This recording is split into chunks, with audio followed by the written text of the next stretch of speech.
The Brown Pundits Browncast. Hello and welcome to another episode of the Brown Pundits Browncast. This is the 7th episode in our series of podcasts on the history of the Indian subcontinent. In this episode, we will talk about the history of the India that's south of the Vindhyas, from the period 200 BC to 500 AD. Joining me as speakers are Shrikanth Krishnamachari and Jay Singh. Welcome to the episode, gentlemen. Thank you. Hello. Thanks, Maneesh. Right. So let's get started. What I would like to understand first from the two of you is, what is the earliest historical record we have for the region that's south of Vindhyas? How do we know of this period? What are some of our sources? Yeah. Shrikanth? Yeah. So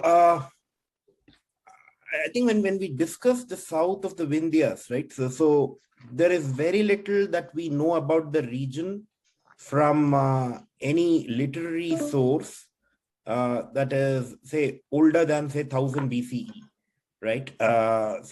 When we think of the early history of India, the Vedic literature is pretty much almost entirely located in the north, right?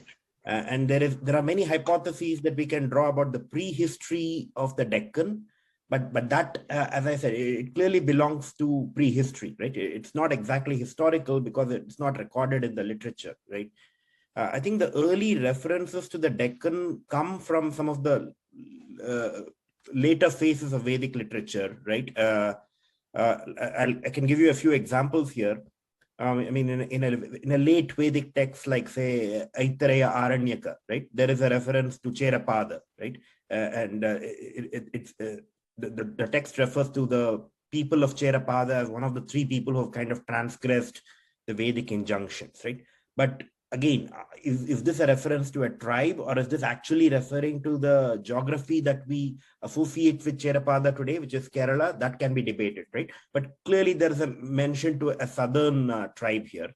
Similarly, and even earlier texts like, say, Aitareya Brahmana has this legend of sage Vishwamitra condemning his 50 sons to live beyond the borders of Aryavarta, right?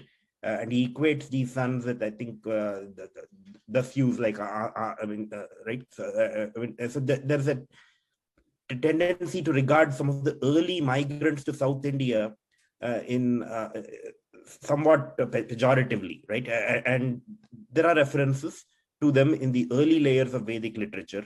And then as we move to historical times, a figure like Panini, I think he mentions Kalinga and also Ashmaka, which is near the Godavari basin, right? So it is around that time, maybe around between 700 and 500 BC, that the South emerges out of prehistory.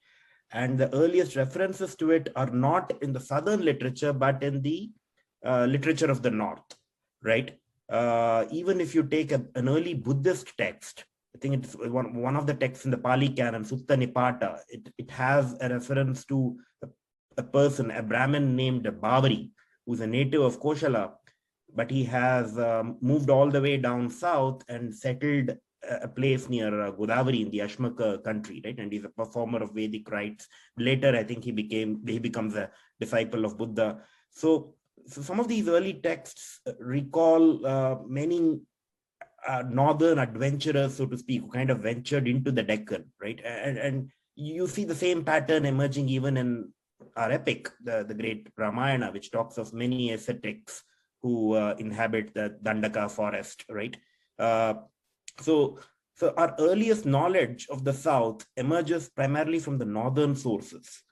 And by the time you actually get to a period where you have southern literature in a southern language, right? And that would be the Sangam age literature, right?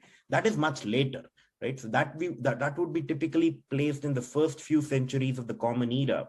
And by then, you already see a composite society which has significant northern influence, right? Especially in the field of religion, right?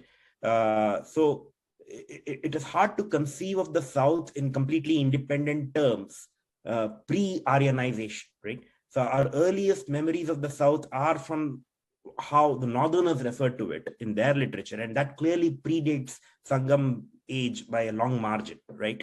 And by the time we start looking at the southern sources like the Sangam texts for the deep south, right? That already talks of a somewhat composite society which has been significantly Aryanized, so to speak, right? So that is how I would describe it. So again, with respect to sources, as I said, the proto-historical sources are from the north, right? In late Vedic texts, and I mean, and you also have texts from the Mauryan age, like the Kautilya's Arthashastra, which refers to trade links with the south, right? And then in the late Vedic age, you have certain Dharma Sutra texts emerging, like the Bodhayana's Dharma Sutra, which refers to the peculiarities of the southerners, right? Clearly some of, so I'm not sure if I made myself clear. So our early sources are very much from the north, and there are also the Buddhist sources like the one that I mentioned, it's Sutta Nipata, right? And then when we talk about the period that you're mentioning, 200 BC to 200 AD, around that time you have the Sangam literature emerging, which is an independent source, right? And then the other major source that we have is inscriptional evidence. During the Mauryan age, you have lots of inscriptions in Prakrit all over Deccan. And then later, not much later, you have inscriptions emerging in the Tamil country as well, in the Tamil language, right? So there's significant inscriptional evidence post 200 BCE. So that's another major source that we have. Right. Jay, so when we talk about the period 200 BCE to 200 AD to up to 500 AD, what are some of the texts that modern day scholars refer to when they are trying to figure out what happened in this period in the geography that is south of the Vindhyas in the Indian subcontinent today? About the south of the Vindhyas, first of all, you see, when we are talking about this period, when, as Shrikanth has said that south of the Vindhyas, this southern region emerges out of, the mist of history, so to say. So in this period, we find that what we are basically looking at the emergence of cities, which historians use the term urbanization. So what we find is that the first emergence of cities, when we talk about, the whole Indian subcontinent, the first cities emerged in the Harappan Valley. This was called the first urbanization. Now, the second urbanization happened in the Ganga Valley around the 6th century BC, which is also called the Mahajanpad region. When we are talking about the southern region, south of the Vindhyas, we find that there are two different ways how urbanization happened in this region, or how cities emerged in this region. So when we are talking about the region of Deccan, we are basically seeing that urbanization happened because of the Mauryan expansion. So urbanize, for example, I want to talk about a particular site which is situated in the region, Karnataka region, in the district of Kalaburgi. This site is called Sannati, which is in northern Karnataka. Now here, what we find is that this site goes back to around the hunter-gatherer period.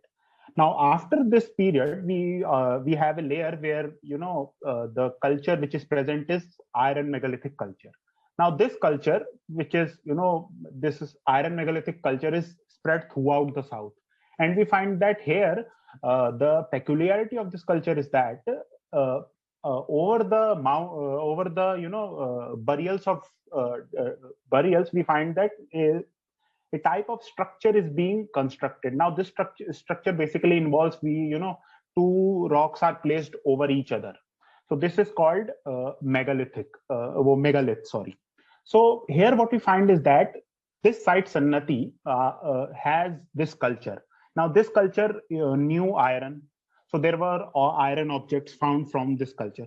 Now what we find is that after this period, we see suddenly this site has lot of material culture which are particularly associated with the north. For example, you see we have northern blacks polished ware, which is peculiar, or one of the signs of the northern, particularly when the second urbanization was happening in this northern region.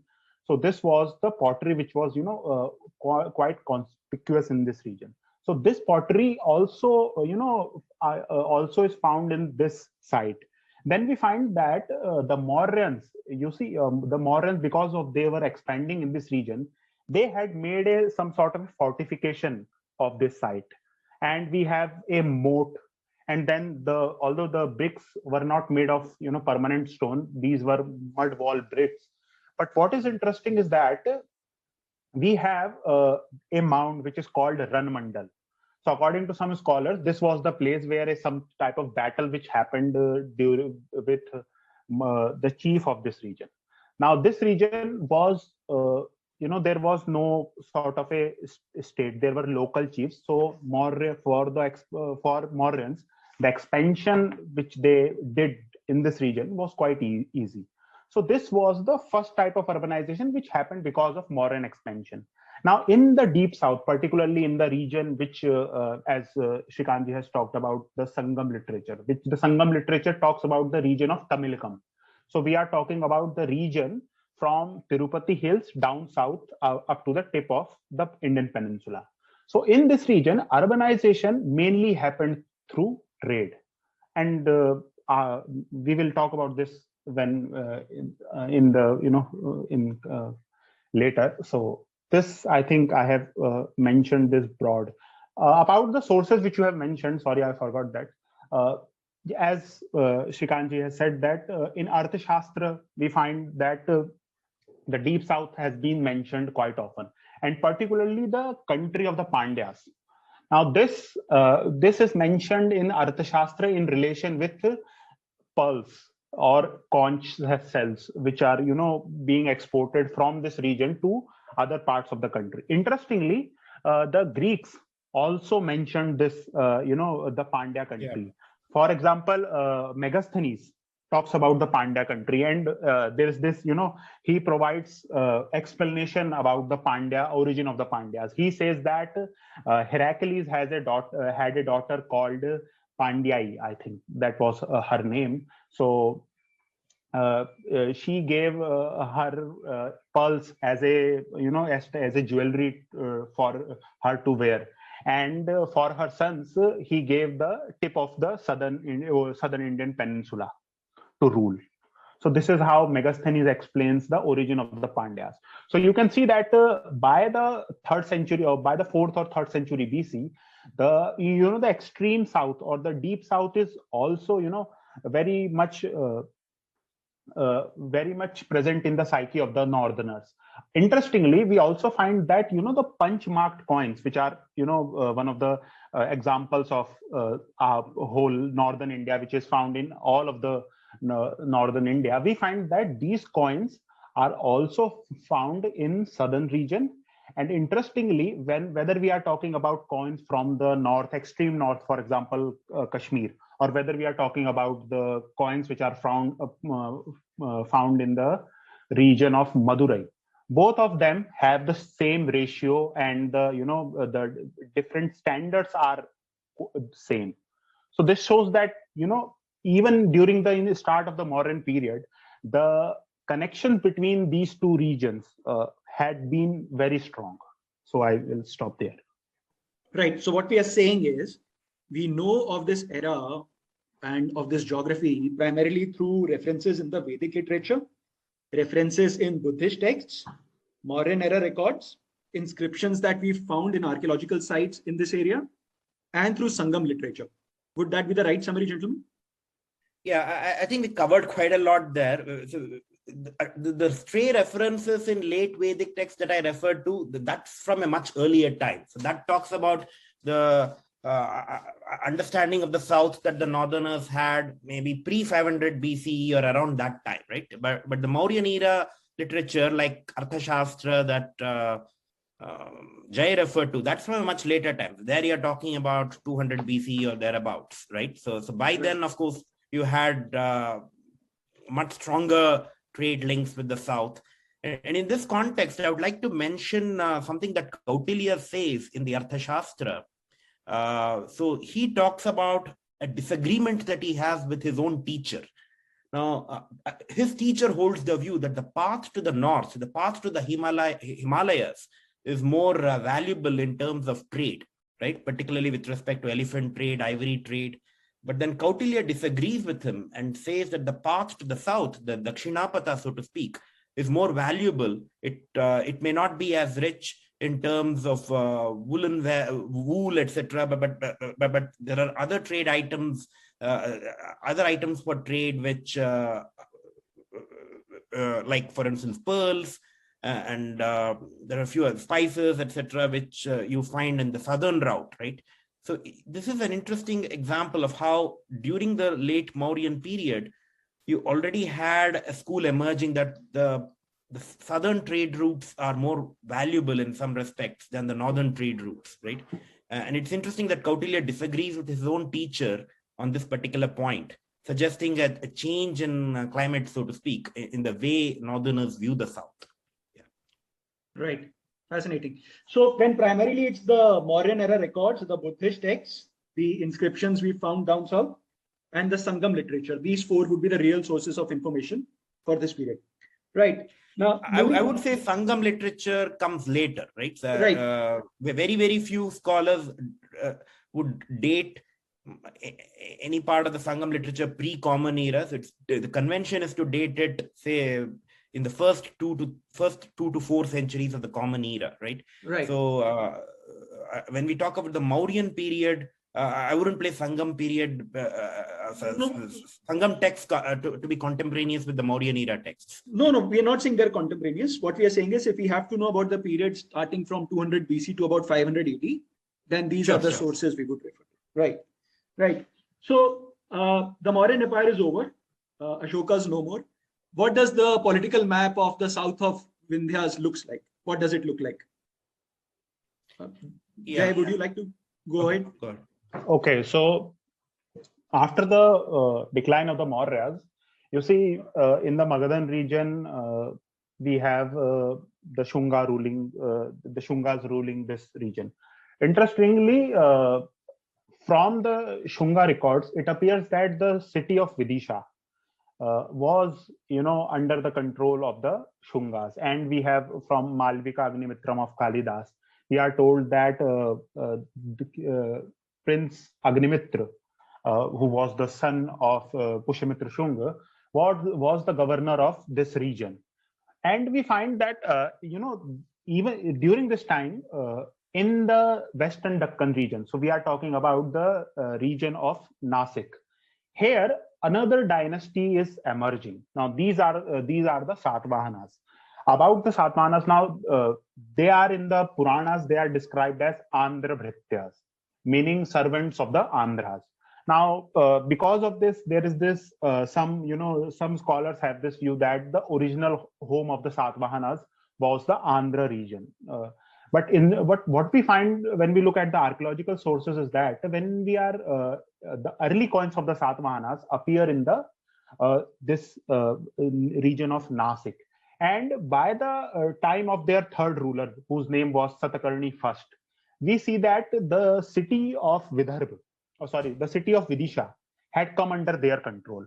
We know this because in the Sanchi Stup, we have inscription of a Satavahana minister of Satakarni donating some some slab or something. So it appears that after the decline of the Mauryas in the Western Deccan region, particularly, the Satavahanas are gaining ground. And you see, there is this Shrikanth had talked about in his tweet about we should not take inscriptions very seriously. So here, one of the best example of this appears in the inscription of Satakarni first, because this inscription was commissioned by her queen, whose name was Naganika. Now, Naganika tells us that King Satakarni's horses drank the waters of 3 oceans. So what she's basically saying is that the realm of King Satakarni was throughout the peninsular region. But when we look at actual, sources, this was not the case. So it tells us how, sometimes, in what we see in the inscription and what happens in the real life may not be true. So in the Satavahana country, so this was happening in the Western Deccan region. In the deep south. Jay, I'll interrupt you there. Could you sort of plot the timeline? So what century, what years are we talking of when Satavahanas appear? So you see, there is this debate, but basically we are talking about from 230 BC. So around 230 BC, the first Satavahana king, whose name was Simuk. Now these were not, they did not had an extensive kingdom. They were basically, say, more than a local chief. Because the title Andhra itself, according to some scholars, means that when the Mauryaans were controlling this region, and they had appointed, some governors. So those governors who were controlling this region, they had some lower officials. Now Satavahanas, according to these scholars, the Satavahanas were the local officials of this region, and when the Mauryan Empire collapsed, they formed their own kingdoms. And the reason why Satavahana rule expanded is because of the matrimonial alliance between various, the term appears as Rathikas and Bhojikas. So these were, according to various scholars, these were small chieftains. And what the Satavahanas did was, they married, they formed matrimonial alliance with them. For example, as I have told you about the queen Naganika. Naganika tells us that her father was a Maharathi. So it appears that by the end of 3rd century AD and by the end of 3rd century AD, the Satavahanas had, control over the Western Deccan region. In the deep south, the Sangam literature talks about the 3 crowned kings, and we have Mauryan reference, for example, Ashokan edicts that talks about the Cheras, the Pandyas, and Tamraparni were situated at the borders of the Mauryan Empire. So it appears that in the deep south also we have the Cheras who controlled the present day Kerala region, southern Kerala, and the Pandyas controlled south, the southern Tamil Nadu region. The Cholas had rule over the northern Kaveri Delta. So this was a rough. We are now. So this is a rough overview of the political map. Yeah, so I'd like to add a bit there, right? So I think Jay is right that at least in popular perception, when we remember the Satavahana kings today, they seem to be more fondly remembered in Andhra than in Maharashtra. That's the irony of it. So very recently, I remember there was a Telugu film released a few years ago, remembering the exploits of Gautami Putra Satakarni, right? But Jay is right that many of the early Satavahana kings were they seem to have had their base in Western Deccan as opposed to Eastern Deccan. It's only during the end of the Satavahana rule that you see that you notice that their possessions kind of included much of Eastern Deccan as well, right? That would be, I think, in the 2nd century AD.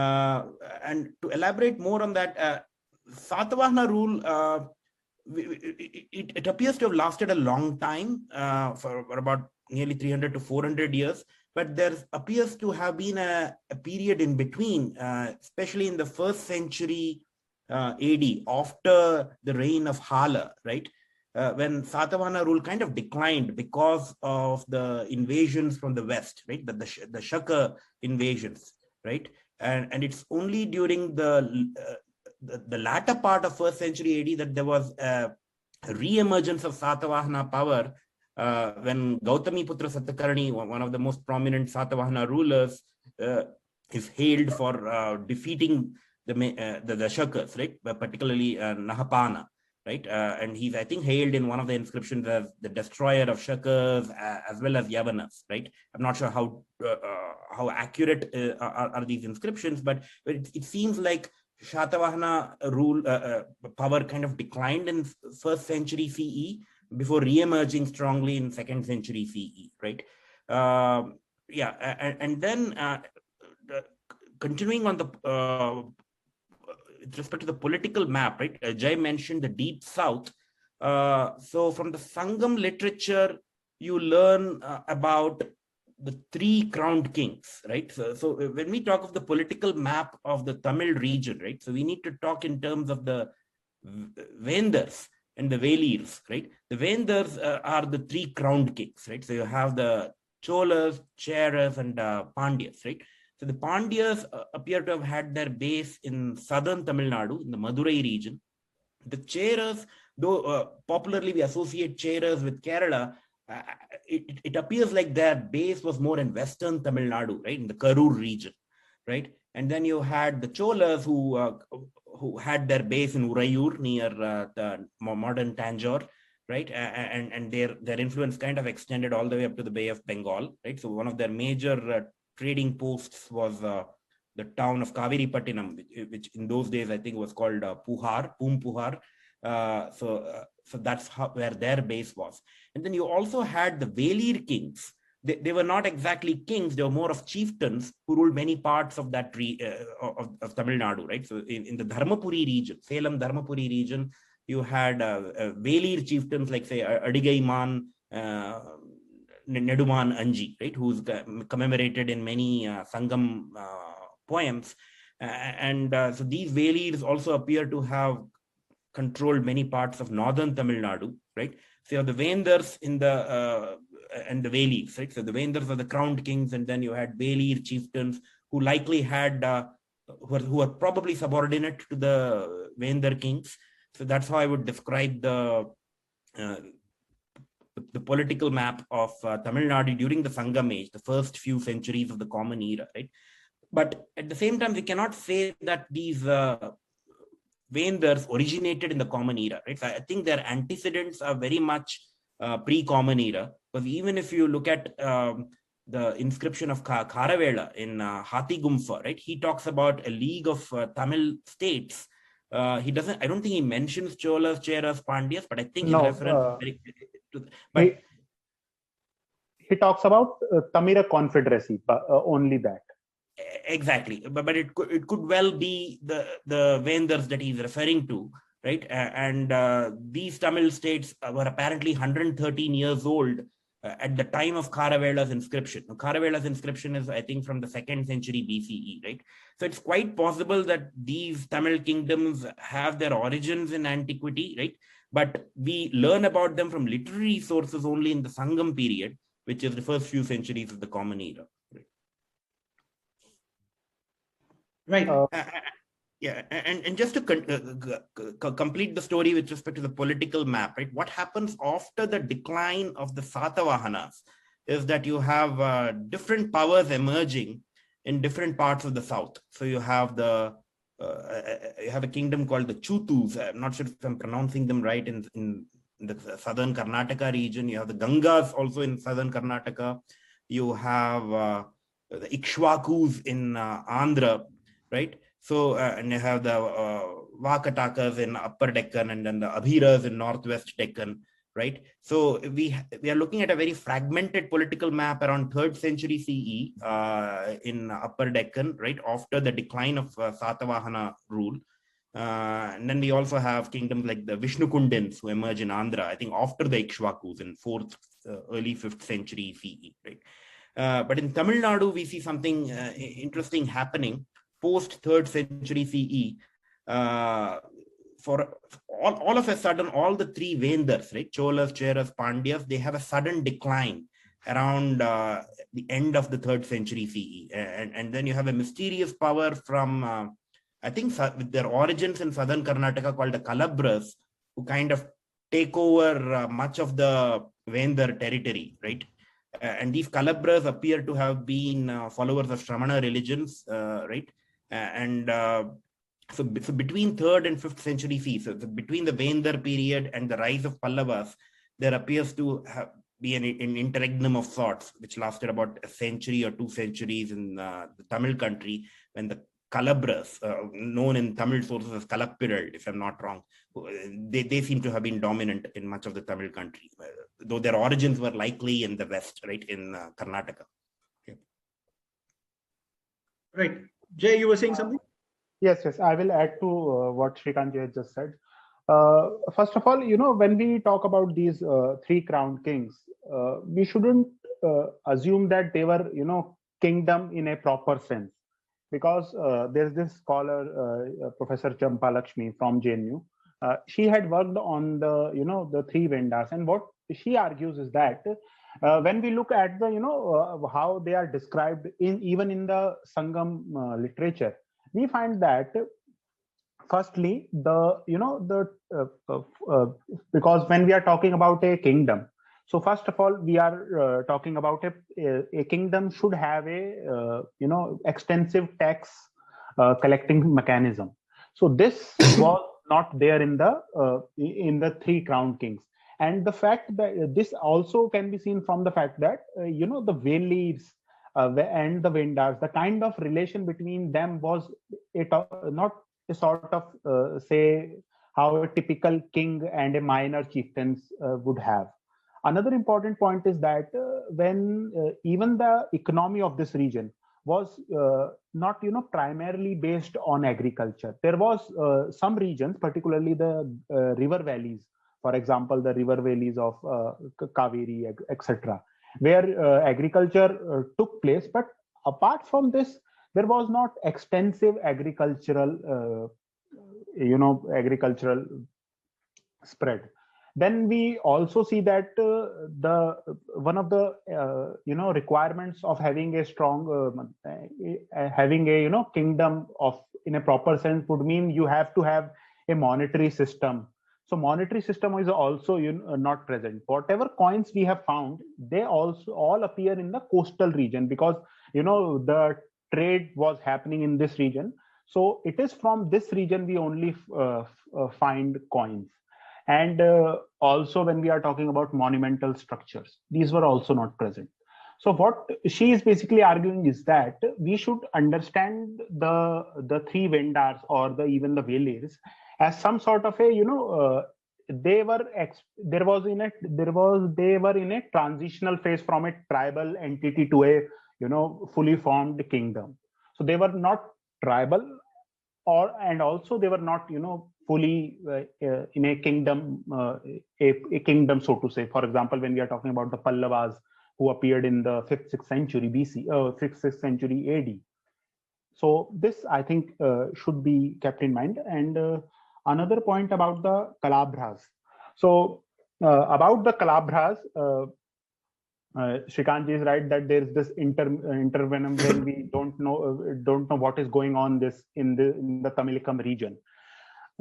And you see, they, according to scholars, these Kalabras originated in the Upper Karnataka region, and they spread throughout the southern India, and but particularly even to the deep south. For example, even in the district of Ramnathpuram. So, but we can there is this argument between scholars whether we should call them followers of Shramanic religion. This, I think, is debatable, because there are multiple references where even Kalabra kings are associated with performing Vedic sacrifices. There are inscriptions where we are told that one Kalabra king performed a Vedic sacrifice.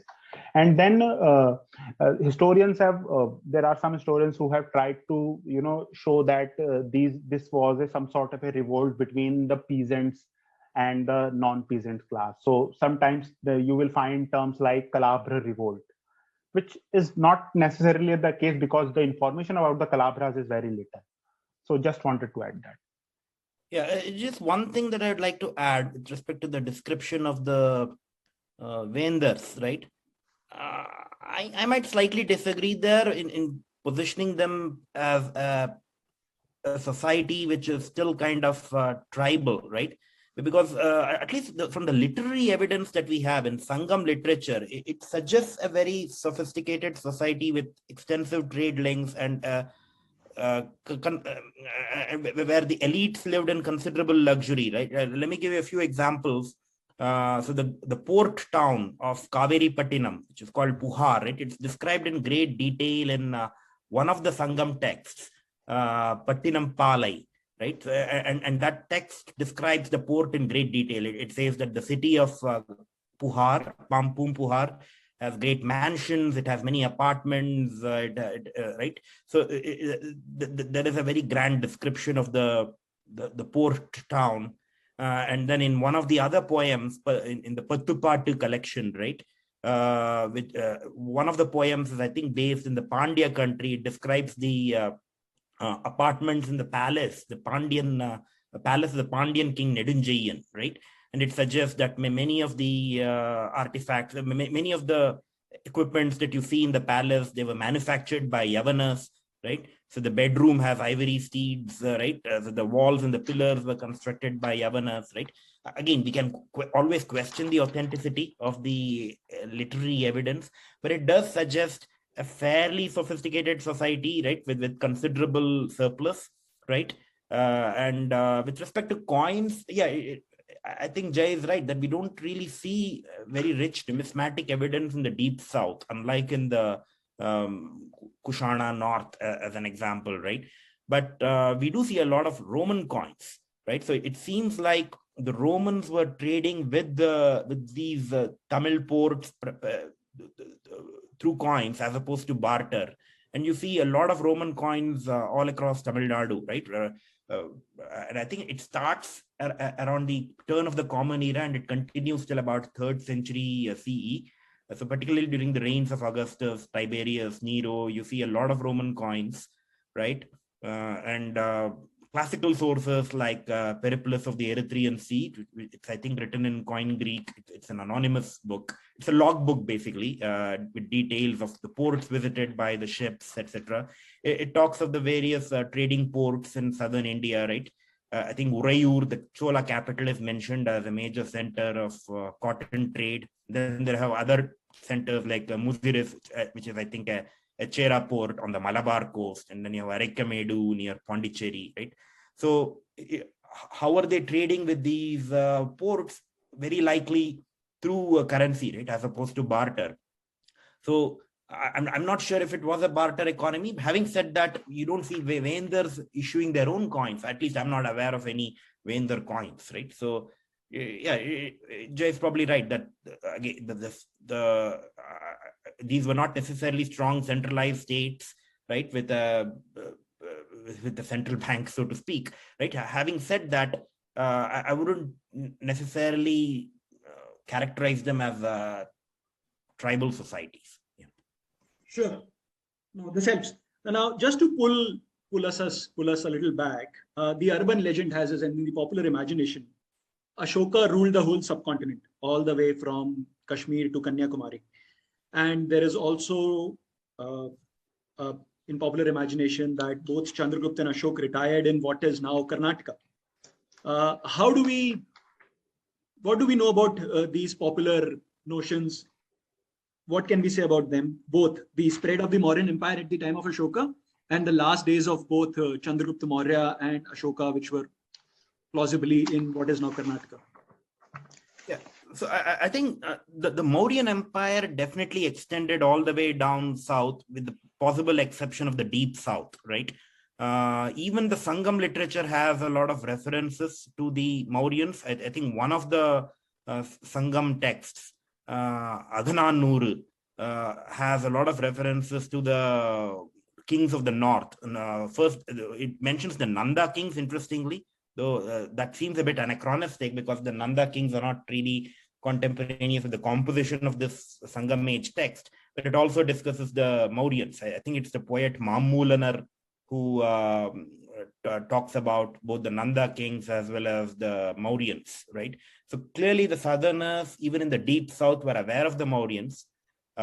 Yes, and coming back to your point, yes, there is this legend of Chandragupta Maurya retiring in Karnataka, right? And he apparently committed suicide, so to speak, through the Jain ritual of Salekhana, right? Where you basically starve yourself to death. But that is a much later tradition. It emerges from inscriptions in the Shravana Belagola region from, I think, 9th or 10th century, right? So, and also those inscriptions refer to Chandragupta Muni. I'm not sure if it's the same person who have if it's the same Mauryan emperor that we all know of, right? So it is a later tradition. which we should acknowledge, but I wouldn't take it as gospel truth. Right. Yeah. Right. Jay, your thoughts? Yes, about the Mauryan expansion in this region, we are pretty sure that up to central Karnataka region, the Mauryan expansion had taken place. Because, there is this region of Chitradurg district in Karnataka where we have 3 inscriptions of Ashoka. And interestingly, when we read this inscription, we find that there is this name which appears. This name is Chapada. Now, the name, most likely this was a official of the Mauryan court. And we find that this name is written not in the Brahmi script. Instead, it is written in Kharoshthi script. So it suggests that, even in the Mauryan Empire, the people from Northwest, where the Kharoshthi script was popular, they found, employment in the deep south.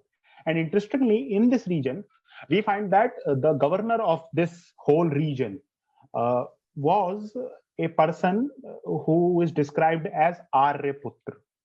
And according to scholars, he was a son of Ashok, because the term Aryaputra is most of the time used for a Mauryan prince of, particularly a prince of the Mauryan royal family.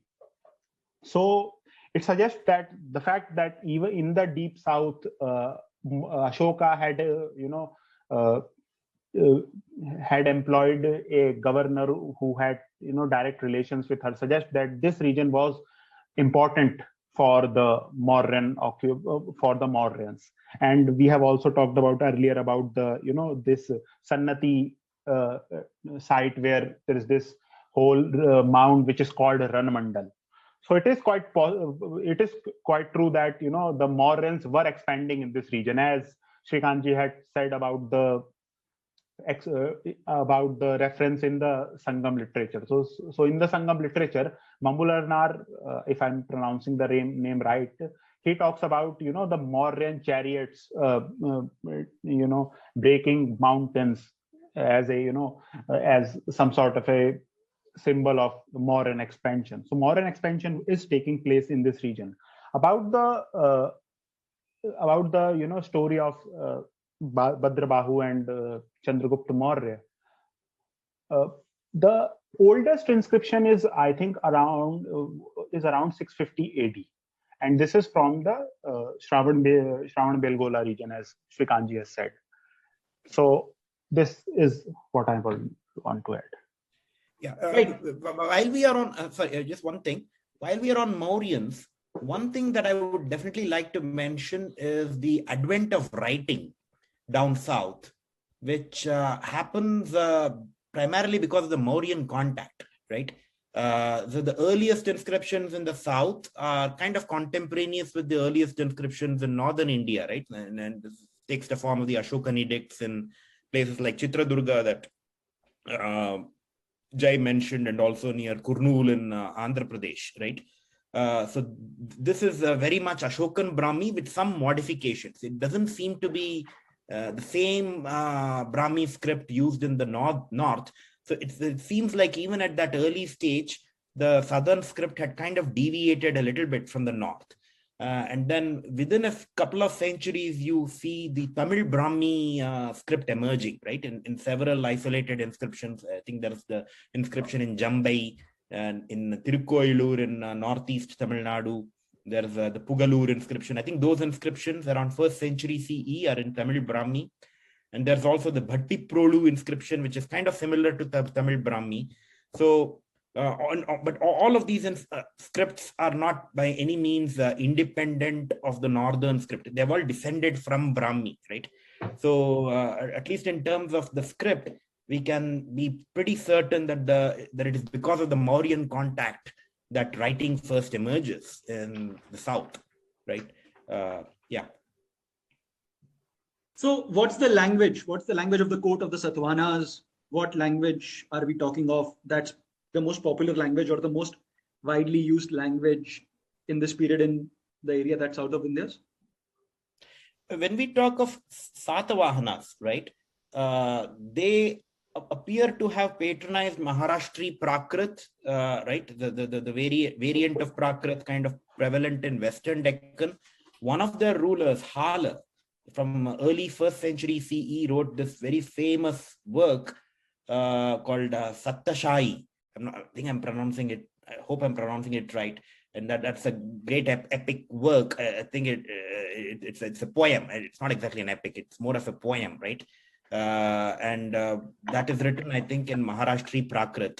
Though people say that the text itself cannot be dated to 1st century CE, developed a little later with later interpolations, but the language clearly is Prakrit. Right? And the Mauryan edicts are very much in Prakrit.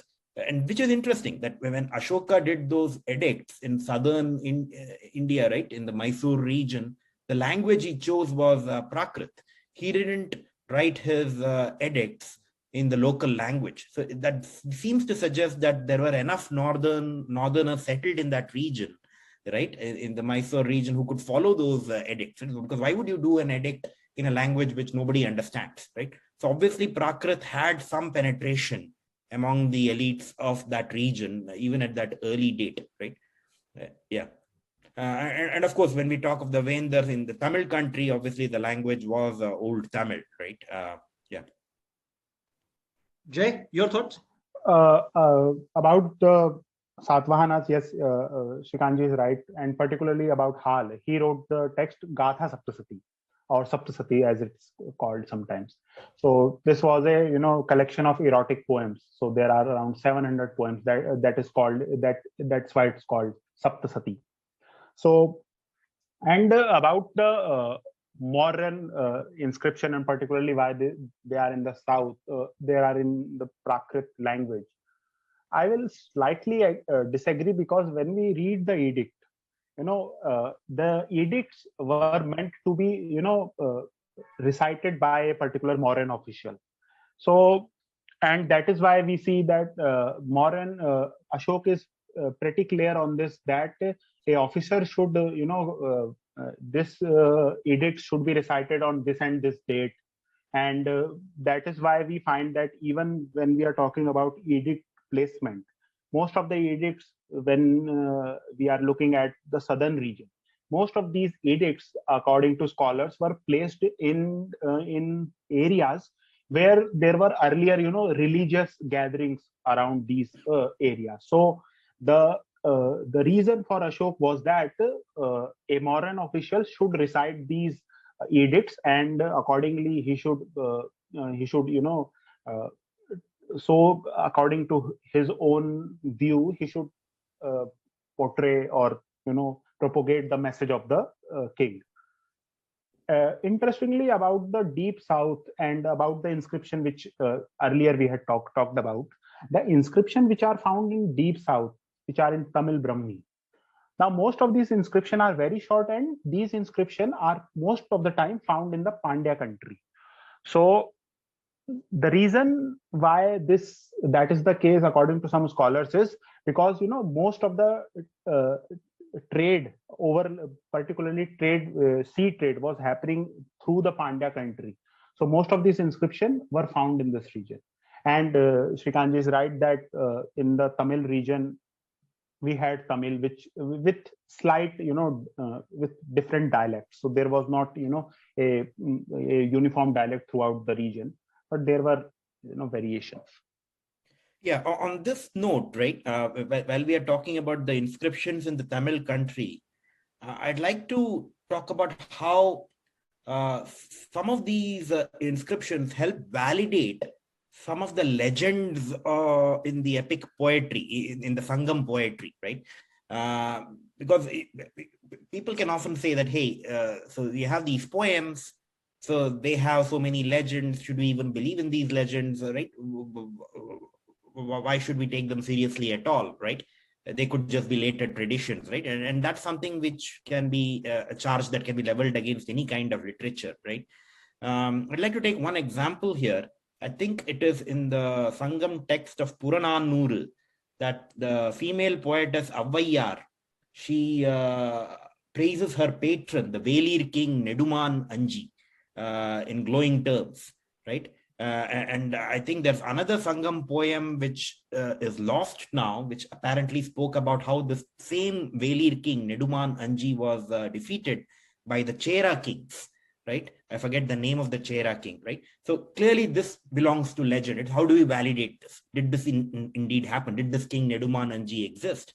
Interestingly, there are a couple of Tamil Brahmi inscriptions. There's one in Jambai in Tirukkoilur, which is not too far from Chennai, which suggests that a particular hermitage was kind of established there by Neduman Anji. There's another inscription, I think, in Pugalur near Salem, right, which talks about how the Chera kings defeated Neduman Anji. So this is inscriptional evidence from around 1st century, 2nd century CE, right, which helps kind of validate what you are hearing about the same incidents in Purananuru poem, right?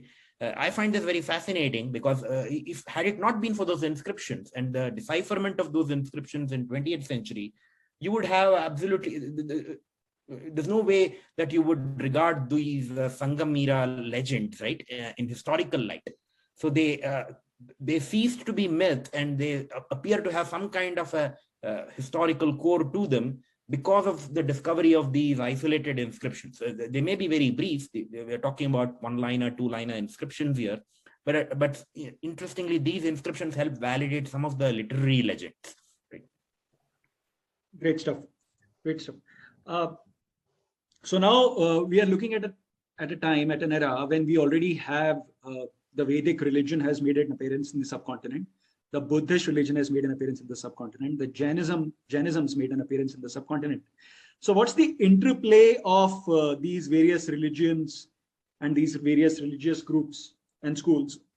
And also, are there any religious schools or are there any religions that we have come to know of which owe their origination to the subcontinent, which is south of the Vindhyas? And what's the interplay between all these religious groups and religions? Yeah. So, so this is an interesting question. So if we talk of the upper Deccan, right, the Satavahanas, so many of their kings appear to have patronized Buddhism as well. We have the construction of the great stupa in Amaravati in eastern Deccan, right? But then many of their kings are also strongly associated with the Vedic religion. I think Gautami Putra Shatakarni performed the Vedic sacrifices, the horse sacrifice, if I'm not wrong, right? So I don't believe there was strong sectarianism with respect to religion. It's not as though you were either a Buddhist or a follower of the Vedic religion, right? I don't think it was an either or, right? So it appears to have been fairly diverse. And then in later times in Upper Deccan, you have dynasties like the Vishnukundins of the 4th century, right, who appear to have been more strongly Buddhist, though some of the later Vishnukundin kings may have been Shaiva, which is ironical because when you hear the name of the dynasty Vishnukundin, you tend to think they were Vaishnavas, but they were actually, for the most part, either patrons of Buddhism or Shaivism, right? So that's about Upper Deccan. When we talk of the Tamil country, clearly, even the earliest layers of the literature suggest that very strong familiarity with the religions of the north, right? So there is great familiarity with episodes from Mahabharata and Ramayana, even in early Sangam age texts like Aghanannuru, right? So for instance, the Aghanannuru has one of the early references to the Krishna legend of Krishna stealing the dresses of gopis, right? That finds a mention in Aghanannuru, which is very interesting because we find that also being discussed in Bhagavata Purana, right? Which is generally not regarded as a very early text. Historians tend to regard Bhagavata Purana as a much later text. So this particular episode of Krishna stealing the dresses of gopis, I don't believe it occurs even in Mahabharata or Harivamsha, if I'm not wrong. So it's quite possible that some of these themes in our epics, right, may have been innovated down south and they may have made their way to the the Puranic texts later. That's a hypothesis that some people have. There's also reference to Ramayana in Aghanannur, episodes from the Ramayana, right? So clearly there was a deep familiarity with the legends of the two itihasas, even in the deep south at that early stage. It just goes to show that the early contacts between the north and the south must have preceded the Sangam age by a long margin, right? So, but we don't have a record of that in the Sangam literature. The first contacts between the north and the south, that I think belongs to prehistory, and I don't think that's very well recorded in literature. But clearly, by the time of the Sangam age, you see a very deep, immersion of the people in the popular religions of the north, right, and deep familiarity with epic literature.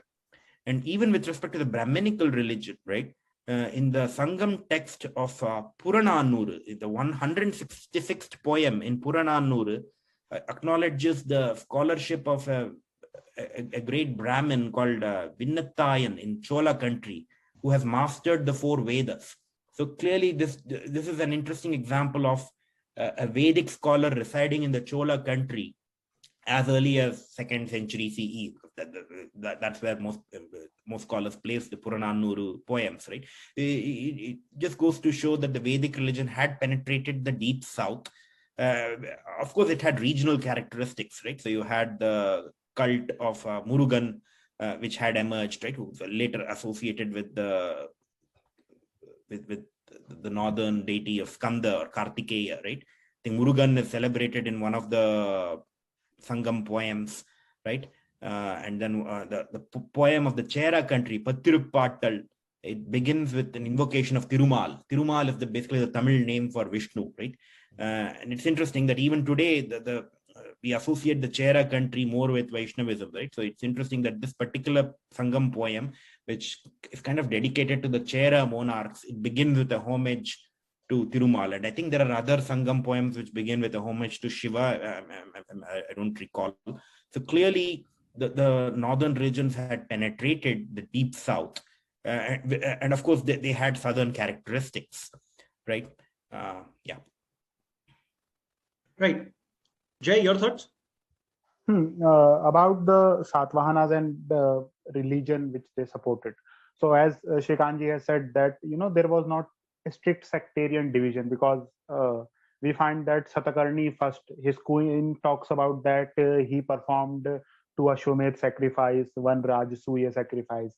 And on the other hand, his king is, donating some slabs to the stoop of Sachi, and even the, construction of the Amravati Stoop was under their patronage. We cannot say the patronage, but yes, they did support, because if they didn't support, they wouldn't have allowed the construction.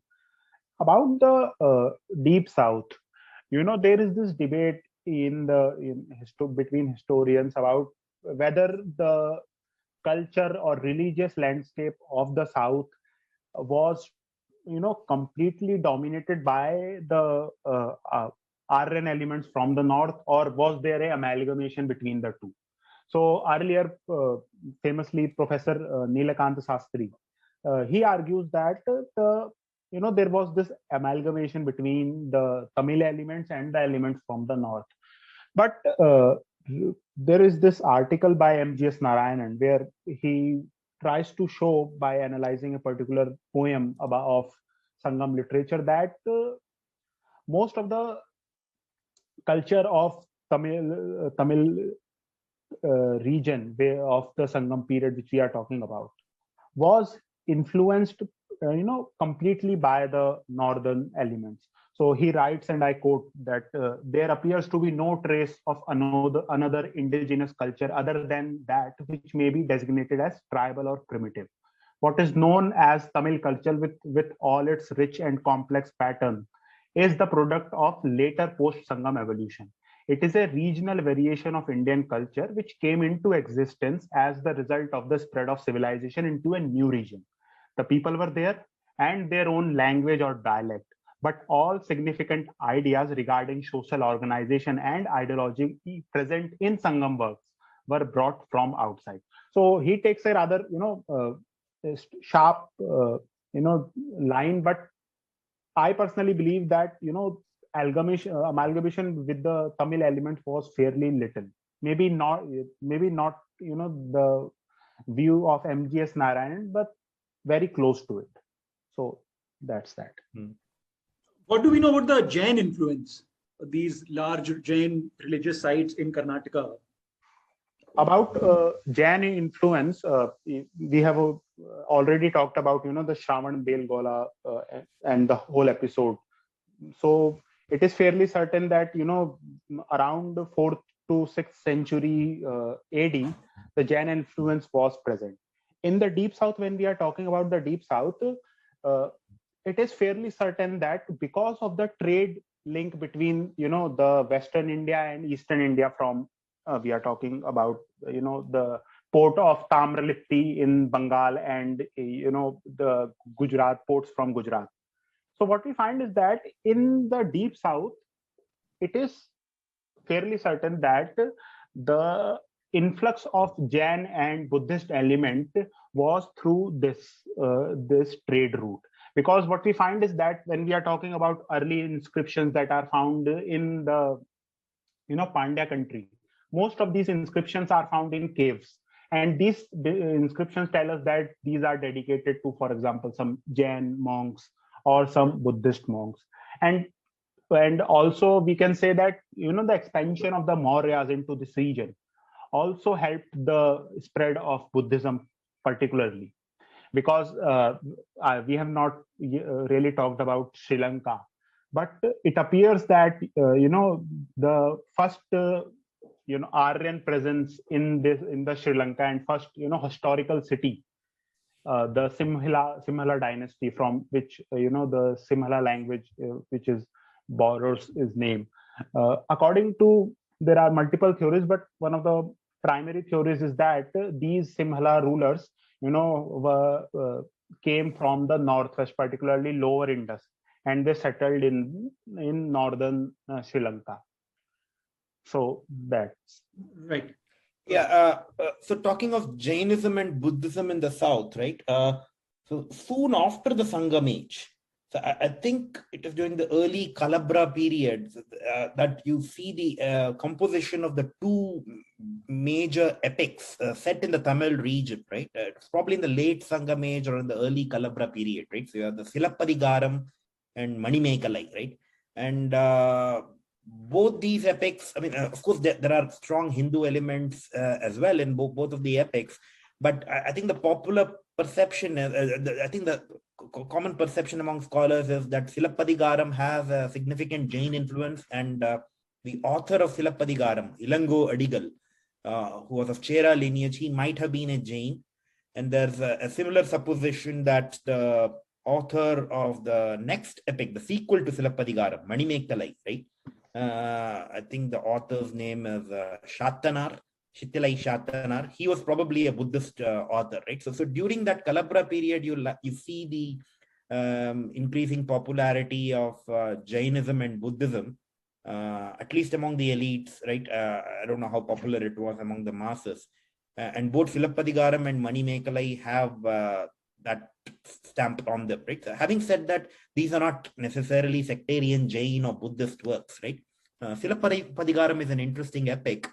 It shows familiarity with Ramayana, right? So there's a reference to the Indra festival. It's probably a reference to Indra Dwaja, right? The festival, the great festival of Indra that is mentioned in Silappadigaram, right? So clearly, these are by no means sectarian works, but they do have Jain and Buddhist influence respectively, right? The two great epics. And this is roughly from 4th, 5th century CE, right?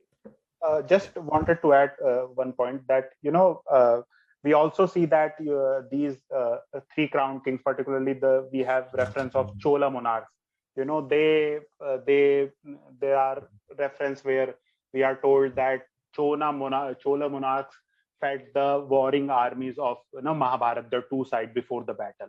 So there was also an attempt to connect their lineage to the great epic. That's right. Yeah. Sure. Talking of religion, when does Christianity make an appearance? Who are the first Christians? Where do they land? What do we know about them? So there is a tradition, at least among certain communities in Kerala, that St. Thomas visited the Malabar coast, right? I wouldn't say it's entirely implausible. I'm not sure if we can completely rule it out, but there's no real proof for it, right? Uh, I think there are copper plate grants to Malabar Christian sometime in 8th century CE, if I'm not wrong. And I think the 6th century, there was this Alexandrian merchant, Cosmas, who wrote the work Christian Topography, right? I think he says that he visited the western coast of India and he noticed the church in the Malabar region, right? So clearly there was some Christian presence in the Malabar region, even in those early centuries, around 5th, 6th century CE, right? But there's nothing really to affirm the St. Thomas legend, at least in traditional Indian literature, right? That's how I would describe it. But there was a marginal Christian presence in Kerala, maybe around 6th century CE, right? Which is not exactly contemporaneous with St. Thomas. That's much later. Yeah. Right. Jay, any thoughts? What do we know about that? As Shrikanth has said that, about particularly, I know most about some about St. Thomas legend. So St. Thomas legend tells us that, first St. Thomas visited the court of Gondophares. So Gondophares is the Indo-Parthian king who is ruling the northwestern India. And after that, he traveled to the Malabar region. There is, like any legend, some scholars believe this to be true, some do not. So, it's hard for us to say whether this is really true or not. So just Sure. I have. Sure. Now we are talking of the peninsula, and peninsula, like one of the speakers earlier mentioned, is basically 3 oceans or 3 seas, which means there is trade, which means there is linkages from what is now the Middle East going possibly all the way to Europe and the Far East. What do we know about the trade connections or cultural exchange that these seas and would have enabled in this period for the various political kingdoms that existed? What do we know about the trade? What do we know about the Roman connection? Jay, you want to? You see, when we are talking about overland trade, particularly the trade with the Western world, so if we can divide it between 2 phases. So the phase before the establishment of the Roman Empire, there was some trade, but the problem was that most of the ship used to sail from Persian Gulf, and they used to travel hugging the boundaries of coastal areas of. First they would travel in the Sindh, and from Sindh they would go to Gujarat, and from Gujarat they will come down south. But what happens is that around I think 1st century AD, a person named Hippolus, I think if I'm pronouncing his name right, he discovers the monsoon winds. So what happens is that after this discovery, the ships can travel from the tip of Red Sea, and from there they could travel to the basically the coast of Kerala in around 40 days. So this has significantly reduced the travel time. And during this same period, we find that the region of this Red Sea area where this trade was going on, the Romans had taken control of this region. So because Romans are providing security for the traders and the caravans, we see there is this uptick of trade, and the trade was so great, as Pliny would say, that the coffers of Roman Empire was being drained because of the luxuries that were coming from India. About when we are looking at the coins, so this can also be seen in the coins of Roman coins that are found in this region. So what we see is that the coins which appears in the southern region are from Augustus's period. Earlier, there are I think it is quite rare to find coins of the Republican period, Roman Republic period. But after Augustus's reign, we find there is plenty of coin. But interestingly, most of these coins are found in the southern region. In North India, because North India also had trade links with the Roman Empire, but it is quite rare to find Roman coins in North India. About that we can talk about it later, why that is the reason. So this is what I'm talking of trade, right? One little tidbit I might like to mention. I think if you look at the etymology for the word rice, right? I think its origins are from Tamil. It may have entered Latin through Greek and through the trade with the Tamil regions, right? The term for rice in Tamil is arishi.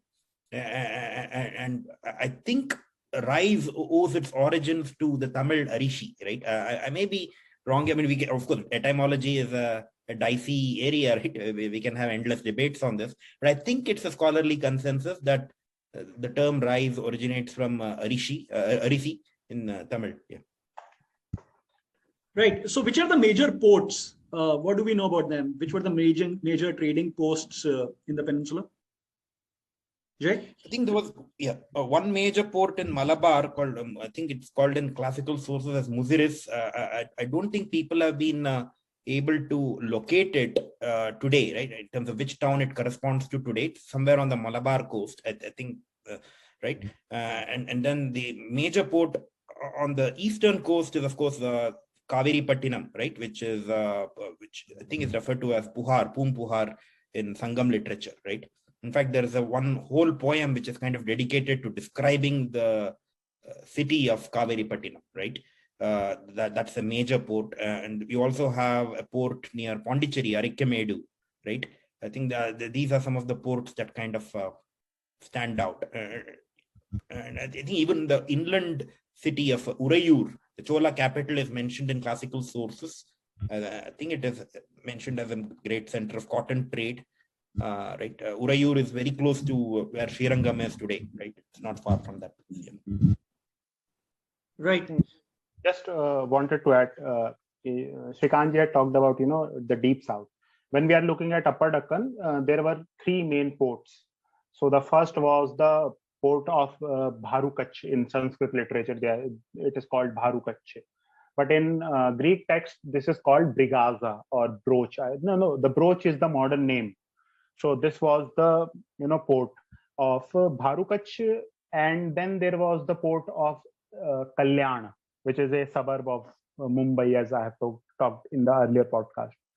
Interestingly, there is also another port of Soparak, sorry, and now it is around 8 kilometers north of Mumbai. So these three ports were under the control of the Satavahanas. And what is interesting is that when there was this clash between Gautamiputra Satakarni and Rudradaman. So what we find is that when Rudradaman began conquering the Satvahana territories, he barred the Greek ships that were sailing in these ports.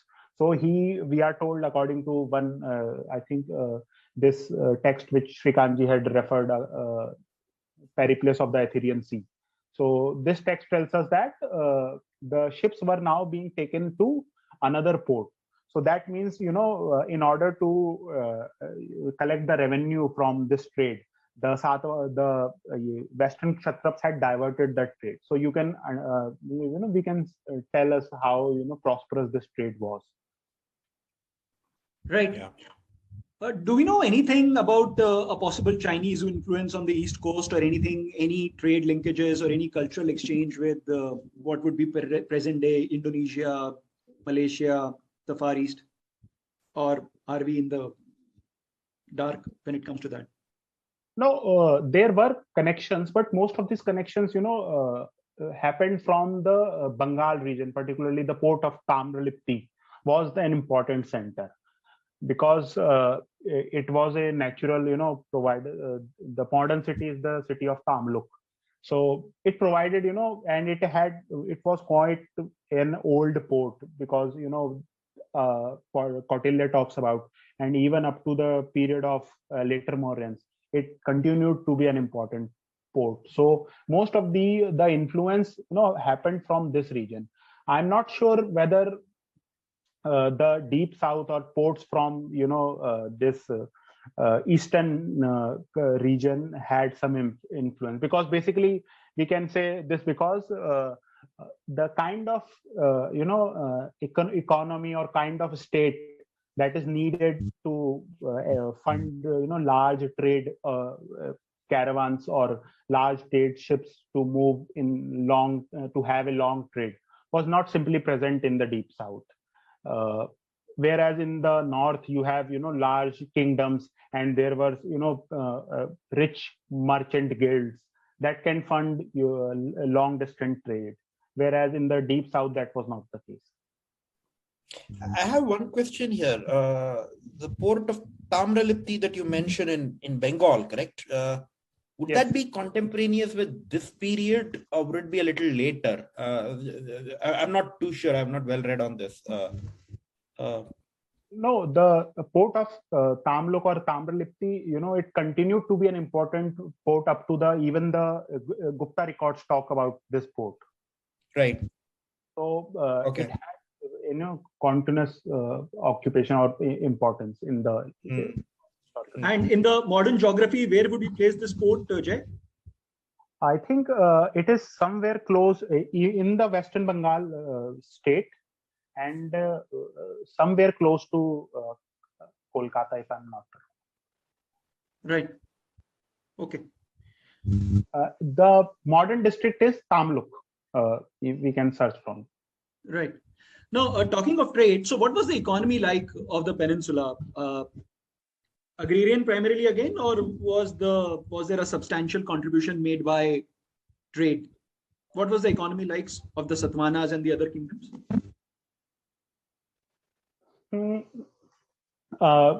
We have to look at there are different regions, so economy will be affected by that. So for Satavahanas, mainly what we are seeing is that agriculture was the primary economy, although trade was there. But you see, most of these trade used to happen was controlled by guilds. So the amount of impact which it had on the economy is not sure whether there was a big impact.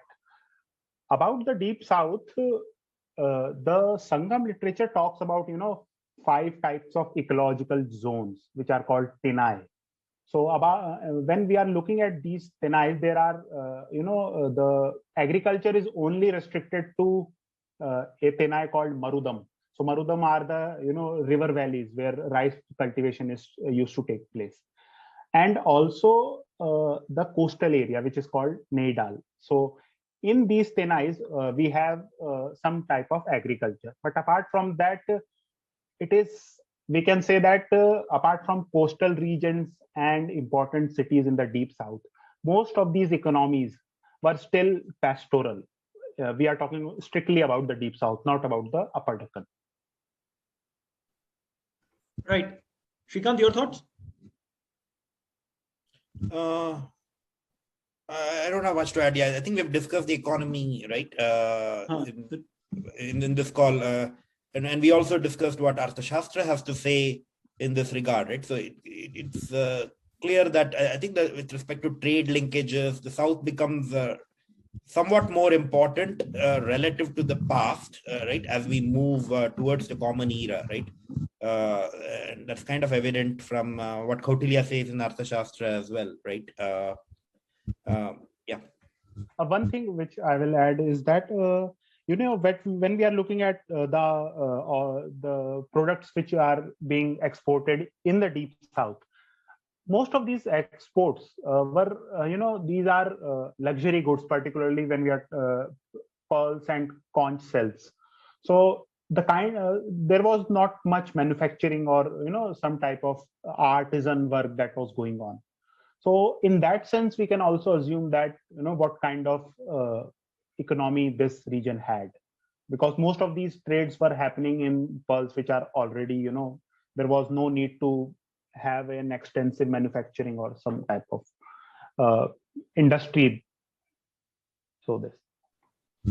wrap it up with one final question, and then we'll see. Sure. Right?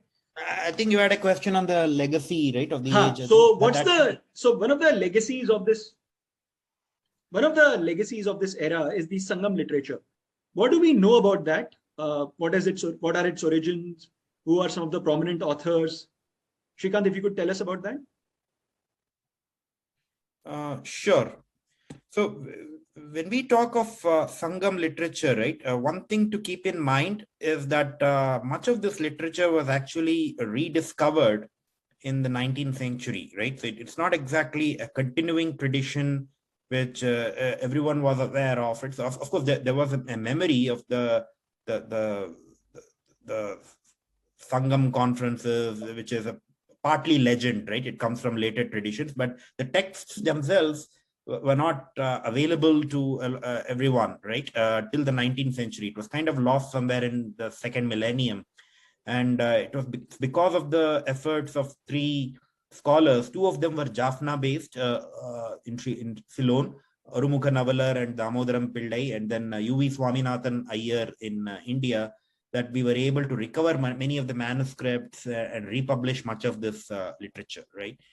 That's one thing to bear in mind. With respect to when do you place this literature, I think there is a scholarly consensus that it is no earlier than 1st century CE, if I'm not wrong. So for the most part, the core of this literature can be placed between 1st and 4th century CE. Right? Of course, there are later interpolations and additions which we need to be aware of.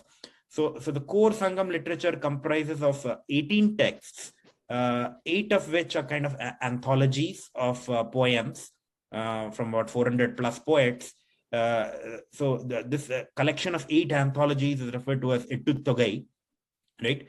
So the 8 texts include Einkurunuru, Aghananuru, Purananuru, Kalittogai, Kurundogai, Natrinai, Parippadal, and Pattirupattu.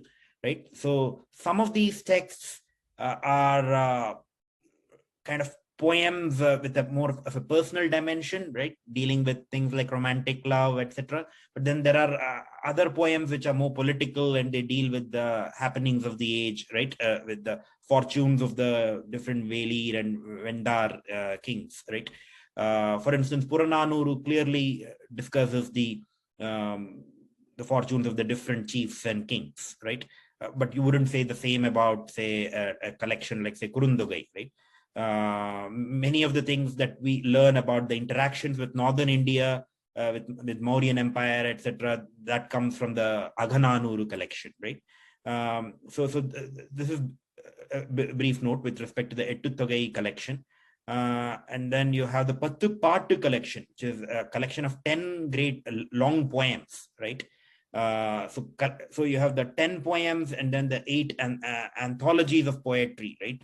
Collectively, they are referred to as the 18 greater texts, so to speak, right? And then you have the 18 lesser texts, which emerge a little later.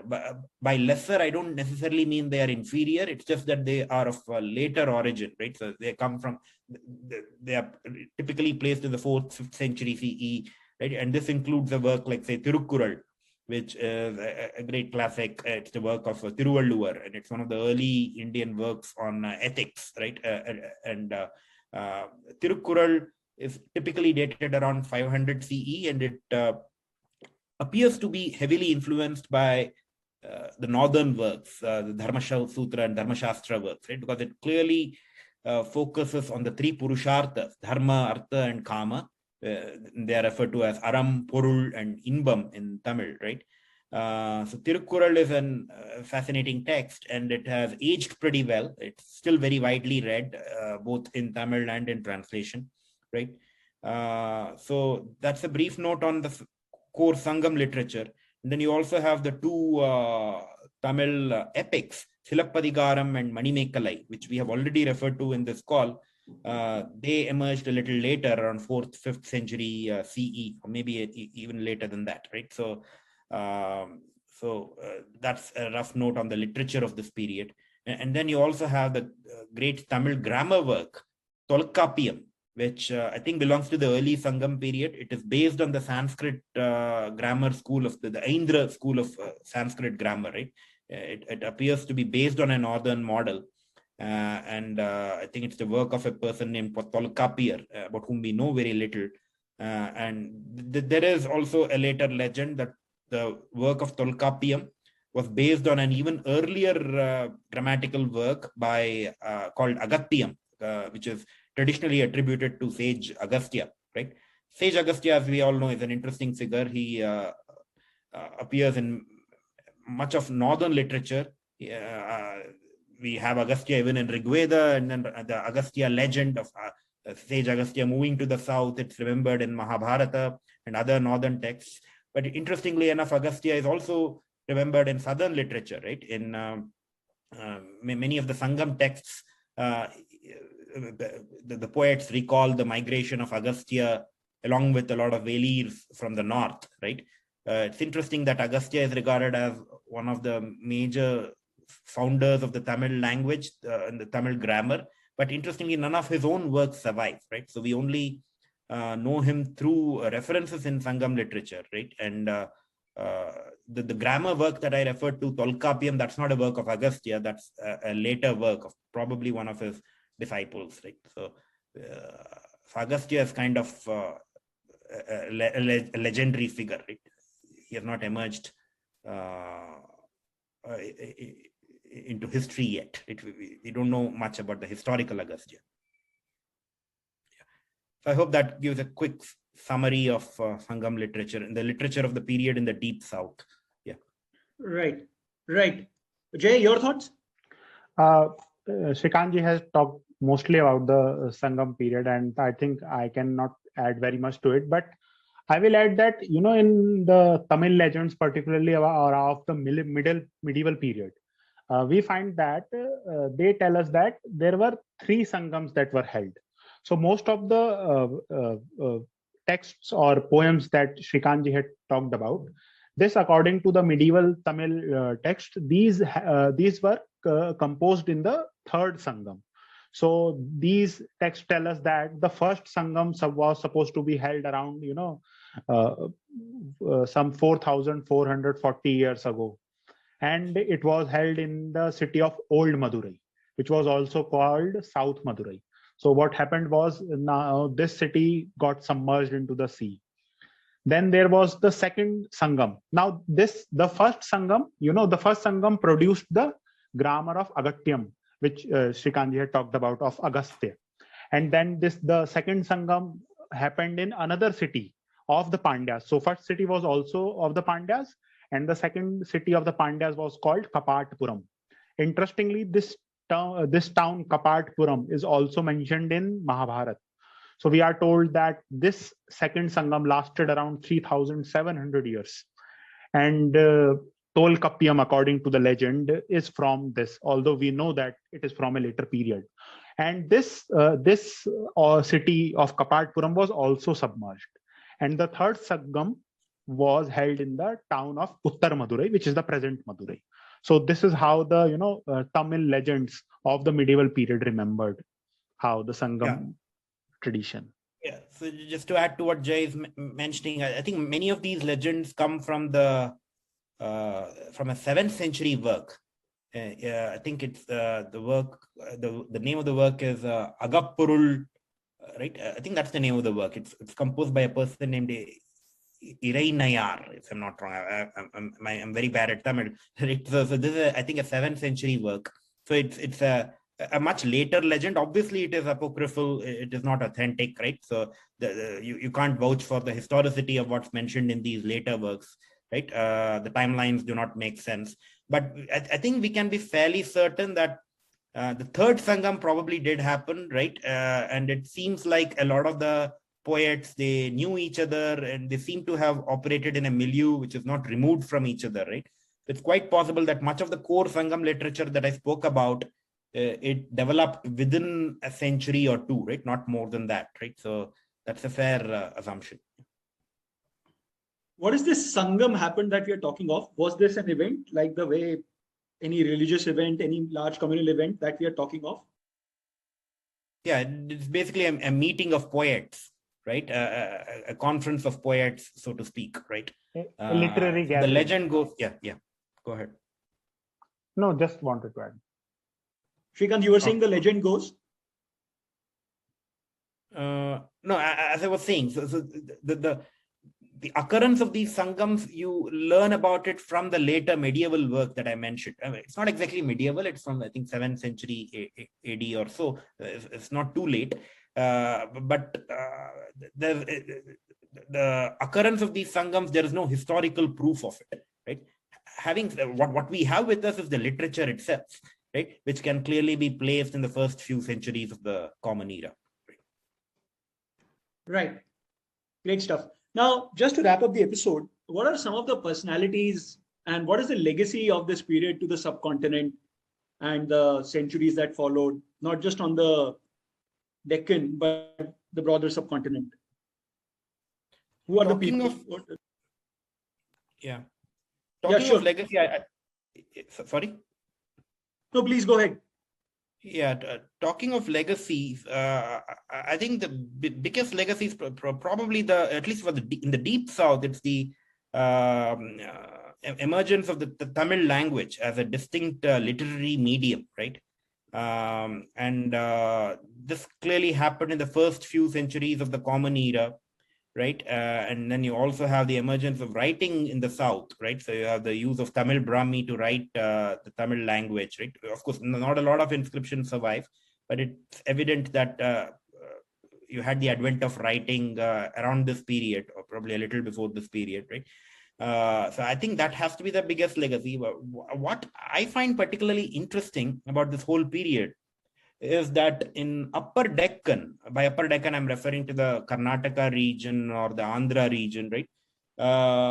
There really is, we don't see the emergence of a literature on par with the Sangam literature, right? In the local dialects, the Dravidian dialects of that region, right? So the earliest Kannada work is from, I think, the 8th or the 9th century. So the work of Amoghavarsha, the Rashtrakuta king, right? Is the title of his work is Kaviraja Marga. That's from a much later time. And the earliest literary expression in Telugu is, I think, from the 11th century, right? The earliest literary expression in Malayalam after it kind of broke away from Tamil is again from the second millennium, right? So it's interesting that in that early phase, the only Dravidian language which had a literary expression was Tamil, right? And of course, you had Prakrit, Maharashtri Prakrit, which was the most preeminent Prakrit in Upper Deccan, right? So you had the great work of Satyashayi by the Satavahana king Hala, right? So you had Prakrit works, you had the use of Prakrit for inscriptions, and of course you had the Sanskrit works in the north, right? Which are also kind of penetrated the Deccan. But strangely enough, you don't see the other Dravidian tongues expressing themselves in the literary medium. It's only Tamil which expresses itself. But does that mean that all of these other regions were speaking Tamil, Old Tamil? Perhaps not, right? Because it's too wide a geography to have one single language, right? So we know from some of the early inscriptions in Old Kannada, notably in Talegunda, and some of the inscriptions from the Kadamba period, right? Halmidi inscription, 4th, 5th century CE, that the language was distinct, right? So it's not as though you had the language of the Sangam people being spoken in what is Karnataka today or what is Andhra today, right? But strangely enough, those people do not seem to have had a literary expression in their native tongues. Right? And that is something I find rather curious, right? That those other Dravidian languages had their first literary expression much, much later than Tamil, right? I can't quite explain why that is the case, but that's how it is, right? Yeah. Talking of, again, personalities, I think the one personality that really stands out from this period is, I guess, Thiruvalluvar, who is still widely loved in the Tamil country, and his Tirukkural is a great classic. I think one personality who kind of stands out. Then you have some Satavahana kings from Upper Deccan who are still fondly remembered. One example being Gautami Putra Satakarni, right? Right. And then you also have some major Buddhist works being composed in Deccan in that period. I think we also referred to Nagarjuna in a previous call, right?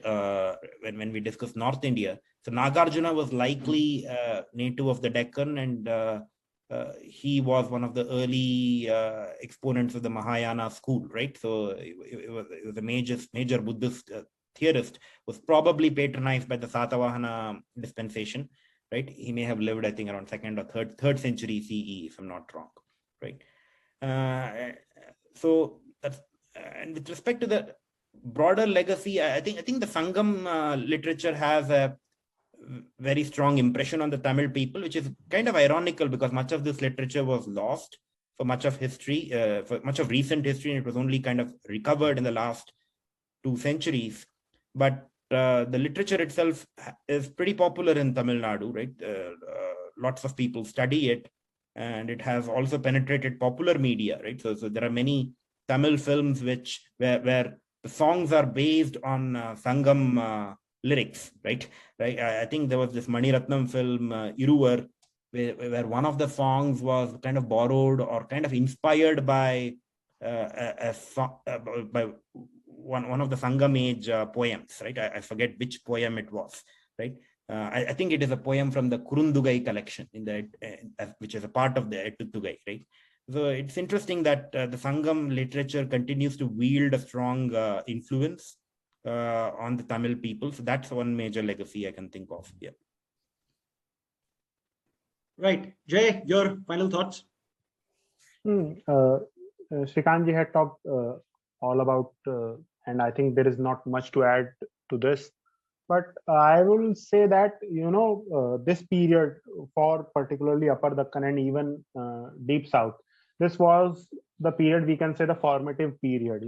Before this period, there was no evidence of whether there was a particular cities of cities from this region. But this was the period of urbanization of Upper Deccan and of Deep South. And from this period onwards, we can clearly see that, this region has developed a culture of its own, not necessarily a distinct culture from the north, but has certain elements of its own in this whole environment. And another point about the Upper Deccan, this was also the period where we see the construction of chaityas, which is mostly unique to this region. And in the Upper Deccan, we are talking about Karle, and there are other important caves. So mostly it is the period where we see the emergence of cities and kingdoms which are emerging in this region, which was not previously the case when we are talking about earlier modern period. This was not a fairly developed region in terms of cities or in terms of material culture.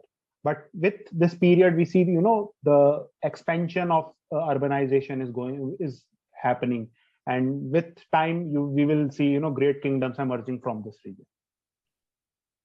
Right, that was great. I would like to remind our listeners, as part of the episode notes, we'll provide all the reference material and the sources that our speakers have used as part of their comments in this episode. With this, we come to the end of the episode. Thank you, gentlemen. Thank you for your time. Thank you. Thank you.